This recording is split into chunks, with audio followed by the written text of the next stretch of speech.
sooner or later, maybe not in my lifetime, the people of Uganda will rise up and regain their freedom and independence and be governed democratically. I swear, one day that will happen. Let me tell you what encourages me. In my lifetime,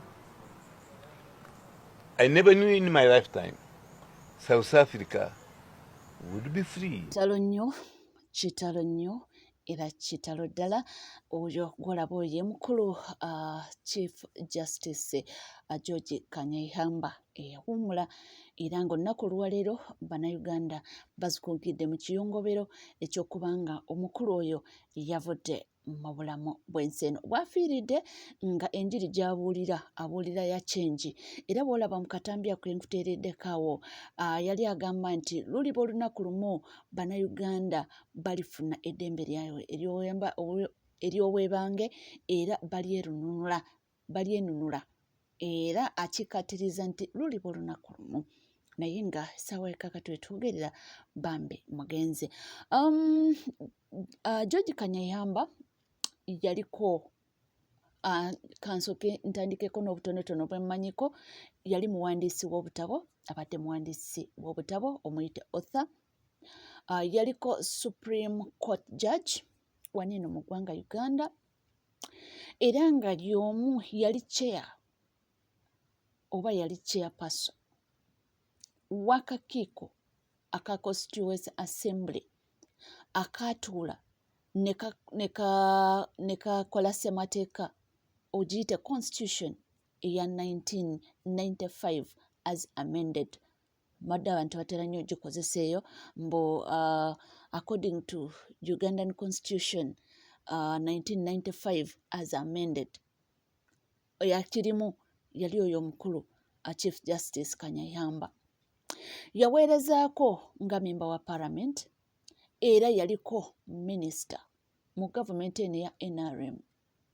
Yaliko Cabinet Minister mu gavumenti eno eya NRM. Nasavingako nga Attorney General mu gavumenti eno eya NRM.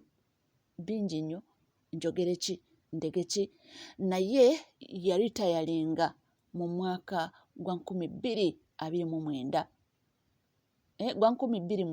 2009 sorry yaritayalinga mu mwaka gwa 2009 n'abanga awummula emirimu gye era essaawa yakakati wafiiridde nga munnange abuulira njiri ya kyenji. Biri byonna yabirimu n'asaavinga nga wenvudde eno ng'amenya wamanga. Yaliko MP n'abaako Cabinet Minister n'abaako Court Judge n'abaako Attorney General. Ebyo byonna ndowooza obeera nga kati oli under government okuweereza mu bifo ebyo era nga yali amuwa ebifo ebyo yani ye mukulu President Yoweri Kaguta Museveni. Naye ndowooza munnange we yatuuka embeera n'agiraba n'agamba nti abantu essaawa yakakati we tuli twetaaga change era bw'afiiridde ng'abuulira enjiri ya change. Si mulundi gumu ebiri twadde tumulabako waliwo twamulabako ng'akyaddeko mu maka g'omukulu His Excellency Robert Kyagulanyi Ssentamu era si mulundi gumu ebiri omukulu President His Excellency Robert Kyagulanyi Ssentamu abadde atera nnyo okugendayo okumuceekingako. Kyannaku nti bambi avudde mu bulamu bw'ensi eno. Kitalo nnyo era kitalo ddala. Tweyongera okuba nga tusabira ab'enganda n'emikwano era naye tumusabire Mukama Katonda amuwe ekiwumula ekirungi kyako n'okuba nga amusonyiwa byonna ebyamusobako n'omwoyo gwe okuba nga agulamula ekisa. Nga tuvuddeko eyo nga tweyongerayo. Waliwo amawulire Mukunja Tasera yavaayo n'agamba nti yayogedde kale ebintu bingi obutambi butambula naye tebyasanyusiza abantu abamu era onaamuviiriddeyo n'amugamba nti nga wakola obubadi bwo era nenzija nenkulaba nendaba nti bubadi naye nenkubiikirira era Abannayuganda ne bakuyirawo omubiri naye lwaki ozannyira mu bulwadde bwa munno. Mukunja Tasera nkuwadde essaawa 24 nga weetondedde Sami. Toyinza kukkakkanya Sami ku mbeera gy'alimu nga gwe wagenda ne bakola make up n'ofera bannayuganda ne tujja ne tukusapootinga okuzimba ennyumba yo. Nali nvuddeyooko okwemulugunya oba okugamba nti nakizuula nti Mukunja teyali mulwadde. N'amabwa gonna agamuli ku mubiri gaali mapange nga baagataddeko na make-up. Ebifaananyi mbirina ebiri oli gino. Nze nga nakuyamba, nze ndi wa Nuupu. Lwaki okkakkanya munno ku mbeera gy'alimu Mukunja? Bizibu bimeka wano by'ofunye abakudduukirira ne baba beenaaleemu? Lwaki mwagala nnyo okwegula? Lwaki mukkakkanya abalala mwe mutuukiriza ebigendererwa byammwe eri abantu? Wakafuna wano ebizibu biyitirivu, abannupu bakakuyamba emirundi emeka. Nze natindigga olugendo ne njija ly'ozimba eri akayumbako. Kaali ka bibaati ne njuwawo ne bbulooka. Ne nkuwa ne ssente mpitirivu. Nabangi be nakukonekitingako mu NRM abaakuyamba be sitajja kwatuukiriza wano kuba nkuwadde essaawa 24 ng'ovuddeyo okwetondera Sami. Omuntu bw'aba alina ky'ayitamu bannange tetwegulumiza nnyo. Omuvubuka oyo alina sacrifice ku struggle. Bw'aba alina obutali bumativu bw'ayitamu, bw'aba alina embeera gy'ayitamu tumuleke. Omusajja yeetaaga buyambi, omusajja yeetaaga bujjanjabi, otutta ebinnyo bye mu ddwaliro, ovuddeyo. Abavubuka tulikwatagana ddi n'okuyambagana. Gw'olowooza Nuupu bwe bitroyinga Sami eyalekawo omulimu gwe mbw'ajjako Museveni, gw'olina k'ogenda okugifunamu okwegula kwe mubeerako. Byonna bye wakola Shiba olowooza sibimanyi. Bye wakola maama wa Shiba simumanyi. N'omusawo gye wabatwala simumanyi. Mukunja nkuwadde essaawa 24 ng'otaddeyo apology. Nakujja mu kkomera emirundi ogimanyi. Ne be nakonektingako kuyamba obamanyi. Ekiyumba kyo kiri kye nagenda n'enfuula ennyumba etegeerekeka nakyo kimanyi. Lekeraawo okukkakkanya banno. Ngenda kujjayo ebyama kuba ebifaananyi mbirina nti n'amabwa ge wayina gaali mapange ga make-up. Saagala kuzzaako ngalo. Bw'onaabaamu amagezi weetonde. Essaawa 24 bwe ziyitako ogenda kukakasa nzaani. Mugambye mbu bamuwadde 24 hours aveeyo yeetondere Sami Damaite family era nti munnange bw'anaaba takikoze mbu bajja kuggyayo bwino yenna kubanga ebintu byonna luli bye yali yeekaabya byali bipange. Byonna nga bigenda mu maaso amawulire genfunye nti munnange olunaku olwaleero komanda Noah Mutwe alabikiddwako mu kkooti era nga tubadde tusuubira nti olunaku olwaleero ajja kuweebwa bail but unfortunately tebasobodde kumuwa bail. Bagimumye oba nnyinza okugamba nti bagaanye. Bagimumye ne bamuzzaayo eruzira ne bagamba nti alina okukomezebwawo ate mu kkooti ennaku z'omwezi nga 21 omwezi ogw'omunaana. Kunka ekyewuunyisa nti munne agambibwa kubanga yali bali ku musango gwe gumu ye yateebwa. Njogerako oli owa police officer. Yateebwa era alya butaala. Naye Noah Mutwe ye balemezzaamu era munnange okukkakkana bamuzizzaayo eruzira.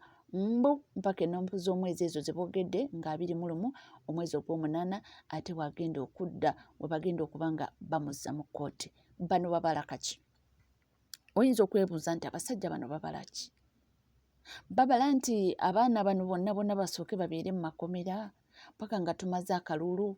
Abavubuka bonna abandibadde wali ku protest vote nga balina kye bakolawo ekyamaanyi ndowooza basazeewo babe nga bakwata omu ku omu tugende kutuuka ku budde bw'akalulu munnange nga bali mu makomera. Nze kye ndowooza nti kye bakola naye kijja kubbwa. Tweyongereyo nga tuvuddeyo era nga tweyongereyo. Omwami abuuzizza ekibuuzo mbu kakyanga mubaawo mu Uganda waniino ani yali alabyeko Janet Kataha Museveni ng'ayambadde gomesi? Ani yali awuliddeko Janet Kataha Museveni? Twogera ku First Lady wa Uganda, twogera ku mukyala Janet Kataha Museveni. Mbani yali amuwuliddeko ng'ayogera Oluganda? Naye agambye nti omukulu Robert Kyagulanyi Ssentamu nti oli w'enjawulo nnyo. Lwaki bibino? Bulijjo mbagamba nti ani yali abeeko Janet ng'ayogera Oluganda n'okwambala gomesi. Janet tayogerangako Oluganda wabula Kyagulanyi oli musajja nnyo. Kyagulanyi oli musajja nnyo. Nze nakugamba sikubanja wala oli musajja. Olaba wayogezezza Janet Oluganda mu public Kayunga. Janet tayogera Luganda kubanga taluwagala. He hates Baganda. But buli abadde abuusabuusa amaanyi ga Kyagulanyi bayogezza Janet Oluganda for the first time mu history wa Uganda. Kyatandise kitya kansooke nkuddize akatambi babega. Museveni system gyagenda okukozesa eriweti. Agenda kukozesa electoral commission okumubbira obululu. Agenda kukozesa amagye ne okweditinga ballot paper. Era bagenda kukozesa force okutwala akalulu kano. Kati kye batandise okukola kye kino. Buli Museveni wagenda NRM ne emizingiriti gyayo basooka kumenya posti zonna za national platform wonna. Ne balyoka ne basula nga batimba ebipande bya NRM. Kati Museveni agenda okujja nga tewali kipande kya national platform kyonna waliwo kya NRM nalowooza nti alina abantu. Naye nga abantu bonna baleese kulaale bonna basombe era nga basasuddwa. Yonna gyeyakatalaga yagenda ebunyolo basula bajja ebipande bya national video twazibalaga. Yagenze Kayunga basaanyiza buli kipande kyonna ekya national platform kyonna ne bakijjawo. Leero abadde Namboole Kira bweyogere kireka bbanda yonna ebipande babimenye ne basula nga batimbye NRM. Basi ne zisomba nga zibaleka mu kkubo obutabalabisa mu okujjuza Namboole kubanga bali mu campaign. Kati yo system gyakola. Era kye bagenda okukola okumulaga nti alina support naye nga talina kubanga kyonna kye bakola kimenya mateeka ate era talina support. Kati yenkola gye bagenda okukola. Wabula Kyagulanyi olina amaanyi. Lwaki olina amaanyi boy wange n'oyogeza Janet Oluganda? Ani yali yabeko Janet ng'ayogera Oluganda? Wano yabadde Kayunga. Wulira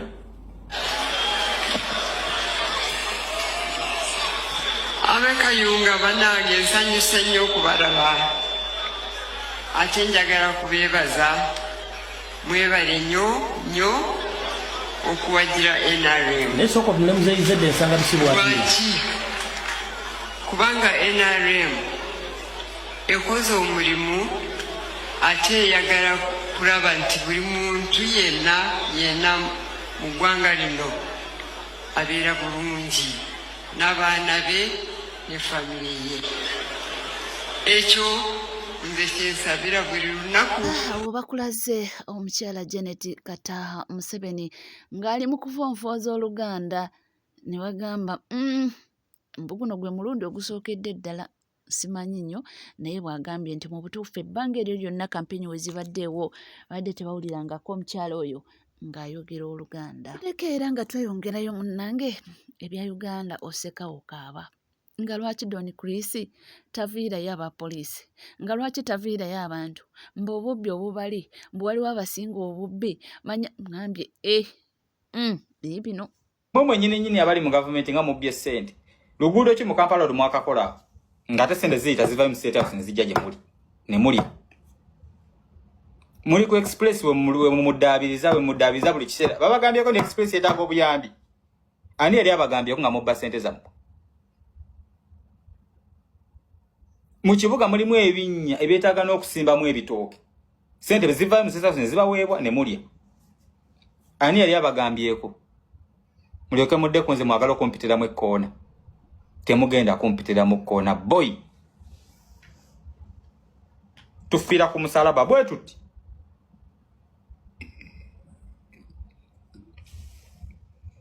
Bwe tuti. Oluguudo nakawuka lubalemye okukola. Mwaka ku mwaka kati mba munoonya olumugenda yitayo muyise mu tractor musaba obululu. Mmale ssente muzigyeyo muzirye. Ani yali abagambyeko? Ani yali avuddeyo n'abagambako?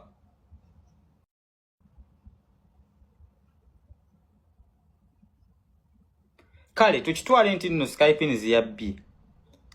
Ogwo omusango baguyita obtaining money, obusimanyi obtaining money.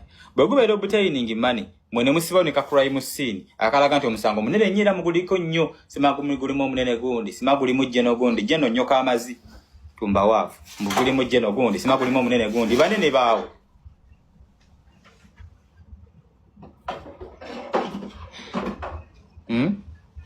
sima gulimu ogw'egindi sima ne gubamu ogw'egindi simanyi omunene agambye bwati omunene okulira beewuwo nnyo k'omuliro.